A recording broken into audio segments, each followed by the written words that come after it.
मोदी जी ने लोकसभा के चुनाव में कहा था कि देशवासियों सावधान हो जाओ, ये कांग्रेस वाले तुम्हारी भैंस चुरा देंगे। कहा था कि नहीं? अरे हमें क्या पता था, ये तो वोट चुरा रहे थे। भैंस छोड़ो, ये तो आपकी वोट चुरा लिए। कुछ साल पहले अमित शाह ने बयान दिया, एक बार नहीं अनेक बार, कि अब बीजेपी की सरकार 40-50 साल चलेगी। और अब सच्चाई पूरे देश के सामने आ गई है। वो ये बात इसलिए कह सकते हैं कि वो वोट चोरी करते हैं। वोट चोरी का मुद्दा इतना गरमाया हुआ है कि अमित शाह आखिरी दिन संसद के एक ऐसा कानून संविधान संशोधन का लाना चाह रहे थे कि 30 दिन से ज्यादा अगर जेल हो जाए तो मुख्यमंत्री, प्रधानमंत्री और सारे मंत्री पद से बर्खास्त कर जा सकते हैं। हेडलाइन मैनेज नहीं हुई। फिर एएनआई को इंटरव्यू देकर सफाई देते रहे, हेडलाइन मैनेज नहीं हुई। और बिहार की वोटर अधिकार यात्रा अब नए नए सवालों, संदर्भों और प्रतीकों के साथ वोट चोरी के मुद्दे पर अपनी छाप छोड़ती जा रही है। मिसाल के तौर पर अमित शाह के उन बयानों को राहुल गांधी ने आज याद किया कि अमित शाह आखिर क्यों कभी किसी रैली में 20 साल, कभी 30 साल और कभी 40 से 50 साल तक भाजपा की सरकार रहने की बात किया करते थे। पहले सुनिए राहुल गांधी के इस बयान को, जिससे आपको वोट चोरी के मुद्दे को एक नए संदर्भ में सुनने समझने में मदद मिलेगी कि कहीं भारतीय जनता पार्टी ने पीछे से वोट चोरी की पुरानी तैयारी तो नहीं की थी। साल 2019 से लेकर साल 2025 तक भारतीय जनता पार्टी के कार्यकर्ताओं ने 50 साल तक पंचायत से लेकर पार्लियामेंट तक विजय ही विजय की कल्पना करनी चाहिए। कई बयान हम अमित शाह के आपको सुनवाएंगे जो राहुल गांधी के बयान के समर्थन में संदर्भ और उद्धरण के साथ मिलेगा। लेकिन सबसे पहले राहुल गांधी ने बिहार में आज जो बोला उसको गौर से सुनिएगा। कुछ साल पहले अमित शाह ने बयान दिया, एक बार नहीं अनेक बार, कि अब बीजेपी की सरकार 40-50 साल चलेगी। और अब सच्चाई पूरे देश के सामने आ गई है।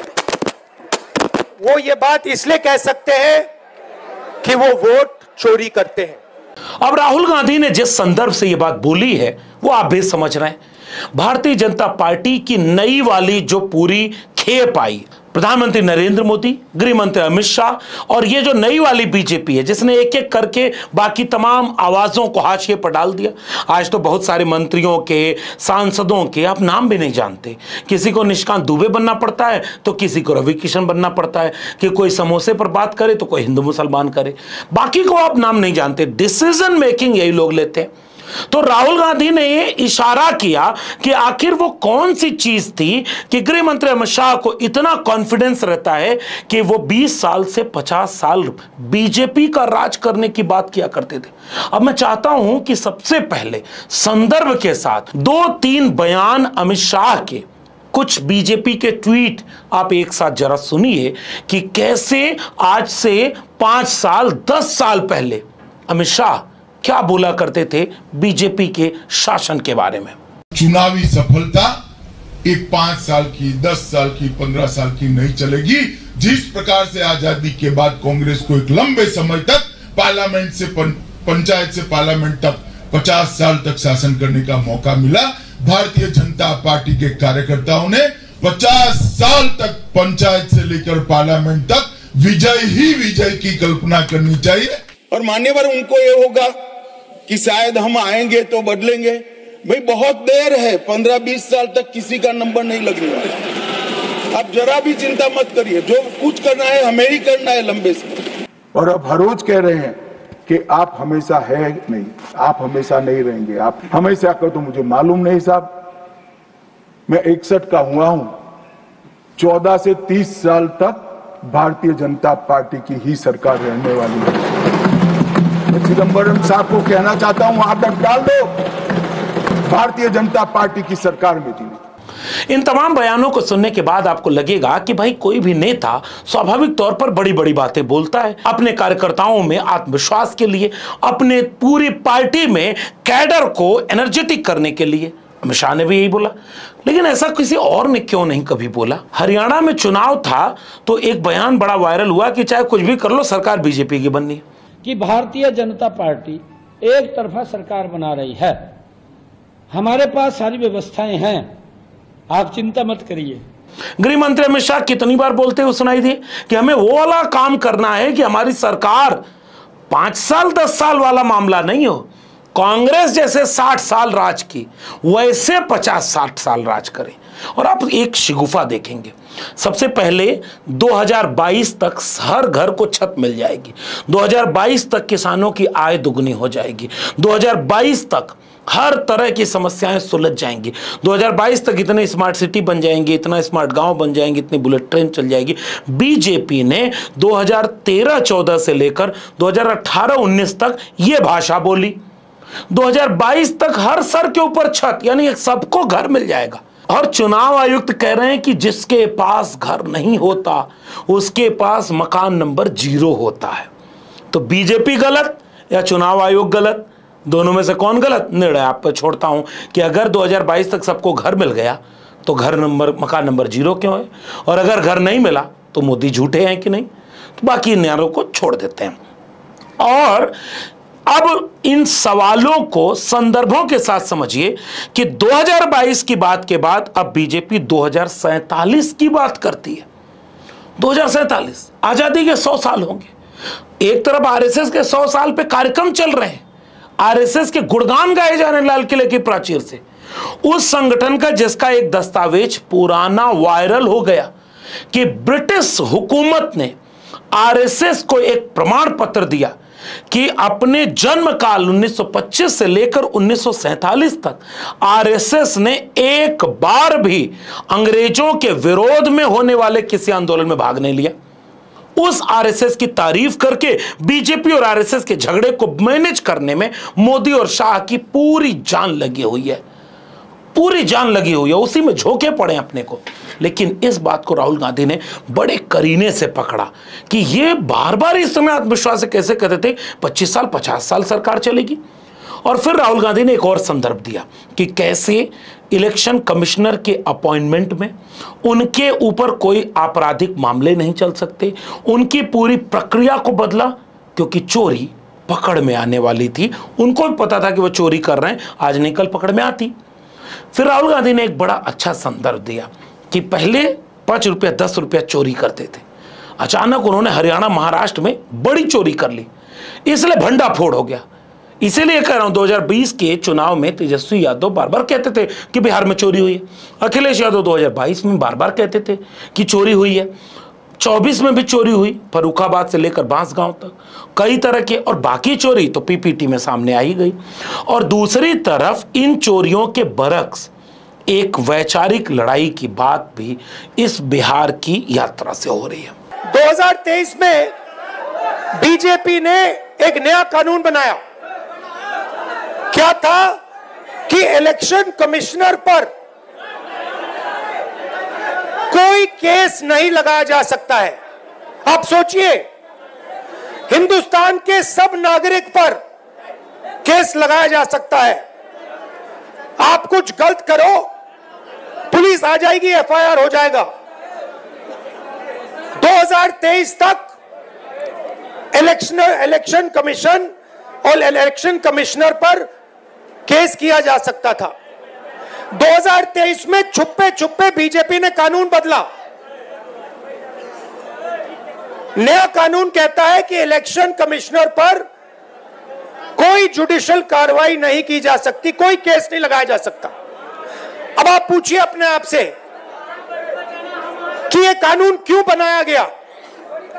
चोरी करवाने के लिए, कि ये लोग बिना डरे चोरी कर पाए। तो महाराष्ट्र में इन्होंने क्या गलती की, ये थोड़ा ज्यादा कर दिया। गलती से ये डरे हुए थे, तो इन्होंने कहा कि भैया महाराष्ट्र का चुनाव है, हरियाणा का चुनाव है, इसको जीतना है। इन्होंने चोरी थोड़ी ज्यादा कर दी, हमने पकड़ ली। जैसे अगर कोई आपके बटुए से 10 रुपए चोरी करे, शायद आपको पता ना लगे, मगर अगर एक दिन आपके बटुए में से 1000 रुपए गायब हो गए तो आप कहोगे भैया ये तो किसी ने चोरी की है। यही हुआ हरियाणा में और महाराष्ट्र में। अब जैसे एक महिला का वीडियो वायरल हो रहा है, हमको पता नहीं था कि मोदी आ रहे हैं, नहीं तो हम तो आइबे नहीं करते। आम जनता का रिएक्शन मोदी, शाह और नीतीश कुमार के खिलाफ जा रहा है।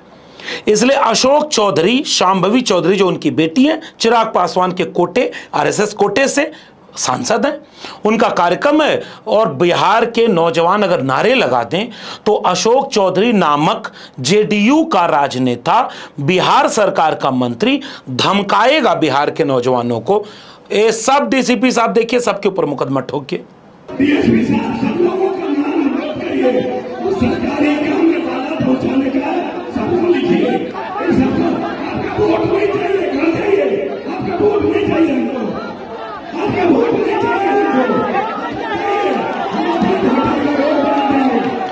बिहार में हलचल मची हुई है। एक खबर और आई कि बिहार में अशोक चौधरी और विजय सिन्हा में झगड़ा हो गया। नीतीश कुमार को कुर्सी ऐसी बैठा दी, सम्राट चौधरी सम्राट वाली कुर्सी पर बैठे हैं बीजेपी के नेता, और दूसरी तरफ धर्मेंद्र प्रधान बैठे हुए हैं। नीतीश बाबू को ऐसी कुर्सी मिली, उनको समझ में नहीं आ रहा क्या हो रहा है। बिहार की राजनीतिक फिजा ही बदल रही है। तेजस्वी प्रसाद यादव ने अपने भाषण में इसलिए बड़ी जानदार तरीके से इसे एक वैचारिक लड़ाई में तब्दील कर दिया। नेहरू से लेकर कर्पूरी ठाकुर, जगदेव बाबू से लेकर बीपी मंडल और तमाम उन लोगों के बयानों, भाषणों को संदर्भित करते हुए महागठबंधन बिहार में इस पूरी यात्रा को एक वैचारिक दिशा भी देना चाहता है। सुनिए तेजस्वी प्रसाद यादव को। नेहरू जी, बीपी मंडल जी, कर्पूरी जी, अंबेडकर जी की धारा एक तरफ है और दूसरी धारा गोवलकर और गोडसे की है। आप लोग कौन से धारा को चुनने का काम कीजिएगा? भाकपा माले से लेकर के मुकेश सहनी, कांग्रेस से लेकर के तेजस्वी आरजेडी, ये सब इसे एक वैचारिक लड़ाई भी दे रहे हैं। संविधान को हाथ में लेकर के राहुल गांधी ने भी बोला कि ये लोग बड़ी मुश्किल से मजबूरी में सलाम तो करते हैं, लेकिन दिल में इनके मनुस्मृति है, ये मानते नहीं। और इसीलिए आप मीडिया वालों को न तो समझ में आ रहा है, न आप बिहार की जनता समझ गई, नारे लग रहे हैं। अब जैसे इस यात्रा में तेलंगाना के मुख्यमंत्री, फिर कर्नाटक के उप मुख्यमंत्री, ये प्रियंका गांधी, ये सब आए। अभी 1-2-4 दिन बाद देखिएगा कि अखिलेश यादव नजर आएंगे और लोग नजर आएंगे। तो जो जनता में माहौल है वो मीडिया में क्यों नहीं? राहुल गांधी ने बड़े शानदार तरीके से ये भी सवाल पूछा और दूसरा उसके साथ ये भी जोड़ दिया, जो बिहार की राजनीति के लिहाज से सामाजिक न्याय के सवाल पर गंभीरता से विचार करने पर एक नैरेटिव की दिशा में काम करेगी कि मीडिया वालों में इसलिए चर्चा नहीं क्योंकि इसमें पीडीए है ही नहीं, पिछड़े, दलित, अल्पसंख्यक, अति पिछड़े, महादलित कोई है ही नहीं। आप यात्रा में आओ, देखो क्या हो रहा है। मतलब लाखों लोग आ रहे हैं, कह रहे बच्चा बच्चा कह रहा है वोट चोर वोट चोर वोट चोर। अच्छा, बच्चे को समझ आ गई बात। मेरे पास बच्चे आ रहे हैं, कान में कह रहे हैं वोट चोर है, वोट चोर, मोदी वोट चोर है, और मीडिया वालों की बात समझ नहीं आ रही। अच्छा, इनसे पूछना, एक बात पूछना इनसे, अभी मीटिंग के बाद इनसे पूछना, भैया एक बात समझाइए, ये जो आपके एंकर हैं, ये जो आपके एडिटर हैं, इनमें ईबीसी, ओबीसी, दलित क्यों नहीं दिखाई देते? ये जो बड़े बड़े रिपोर्टर हैं, ये करते हैं, टॉक शो करते हैं, डिबेट करते हैं, इनसे पूछिए भैया 90% आबादी इसमें है क्यों नहीं? इस पूरे बातचीत के साथ आपको समझ में आएगा कि ये हो क्या रहा है बिहार में। बात विरोध की होती तो बीजेपी बिहार की तरफ से इतना गंदा ट्वीट नहीं आता कि राहुल गांधी, तेजस्वी प्रसाद यादव, महागठबंधन के लोग, उन नेताओं के ऊपर इंस्टाग्राम पर बीजेपी ऐसा ट्वीट कर रही है जिसमें एक जातिवादी गाली का प्रयोग गाने में कर रही। यानी राहुल गांधी, तेजस्वी, मुकेश सहनी, दीपांकर भट्टाचार्य, जो महागठबंधन है, इसको बिहार बीजेपी पहले एफआईआर करके, डरा करके, विरोध में बोल करके, झूठ बोल करके दबाना चाहती है। और अब एक शेड्यूल कास्ट में आने वाली बिरादरी यानी जाति के नाम पर जो इस देश में गालियां दी गई, कर्पूरी ठाकुर को गालियां दी गई, बीपी मंडल को गालियां दी गई, बाबू जगदेव प्रसाद कुशवाहा को गालियां दी गई। हम तो कुशवाहा कह रहे हैं, वो तो कुशवाहा नाम हटा दिए थे, इसलिए कह रहे हैं कि उनके समाज के लोग जागरूक हों, बीपी मंडल के समाज के लोग जाने कि गंगा में आग लगने और शूद्र की कहानी का क्या जो बिहार से रिश्ता है, जगदेव बाबू की शहादत क्यों हुई, कर्पूरी ठाकुर को इतनी गालियां गंदी गंदी देने वाले कौन थे, वही जो आज इन महागठबंधन के नेताओं को ये गाली इंस्टाग्राम पर दे रहे हैं। लेके चूहड़न के झुंडा बबुआ गुंडा बनला। इतनी चीजें हो रही हैं और गृह मंत्री अमित शाह हेडलाइन मैनेज करने में लगे हैं। और वहीं दूसरी तरफ आप देखिएगा कि दिल्ली में आम आदमी पार्टी के नेता और पूर्व मंत्री सौरभ भारद्वाज के घर ईडी की रेड पड़ गई, इधर रेड वोट शुरू हो गया, कहानी शुरू। ये सब मामला कोर्ट कह रहा है कि डिग्री नहीं दिखा सकता दिल्ली विश्वविद्यालय, डिग्री मांग रहे थे लोग, और डिग्री वाली पूरी बहस में कि नरेंद्र मोदी की डिग्री फर्जी है, इसलिए उनको बचाने के लिए बहुत सारे तिकड़म किए जा रहे हैं। उस सवाल को फिर कोई ना उठा दे तो एक नेता के यहां ईडी भेज दो, एक नेता को जातिवादी गालियां दे दो, एक नेता को नई बिल ले आकर के उनको इंट्रोड्यूस करा दो। ये पूरी बिसात बीजेपी ने बिछा रखी है। लेकिन आपको क्या लगता है, ये सारी बिसात काम करेगी या एक एक करके परतें उघड़ती जा रही हैं और बीजेपी के मुश्किल वक्त की पूरी बिसात बिछ चुकी है। आरएसएस भले 100 साल पूरे करके जश्न मना रहा हो, आरएसएस दबाव बना चुका है कि बीजेपी के भीतर से अब एक ही व्यक्ति की हेजेमनी नहीं चलेगी। और वहीं दूसरी तरफ जनता में आवाज आ गई है कि चोरी करके कुर्सी पाए हैं। आपको क्या लगता है कि ये चोरी वाला प्रकरण बिहार में सत्ता परिवर्तन तक जाएगा या नहीं जाएगा? अपनी टिप्पणी नीचे कमेंट बॉक्स में जरूर बताइएगा। वीडियो अच्छी लगी हो तो इसे लोगों तक शेयर करना मत भूलिए। इस वीडियो में इतना ही। मेरे चैनल को सब्सक्राइब नहीं किया है तो जाते थे चैनल को सब्सक्राइब करना मत भूलिए। बेल आइकॉन यानी घंटी की बटन दबाएंगे तो अगले वीडियो की सूचना मिलेगी। ज्वाइन करेंगे तो हमें ताकत और हिम्मत मिलेगी। अगर आप इस वीडियो को ट्विटर यानी एक्स या फेसबुक पर देख रहे हैं तो हमें फॉलो करना मत भूलिए। फिर मिलेंगे, तब तक के लिए बहुत बहुत धन्यवाद।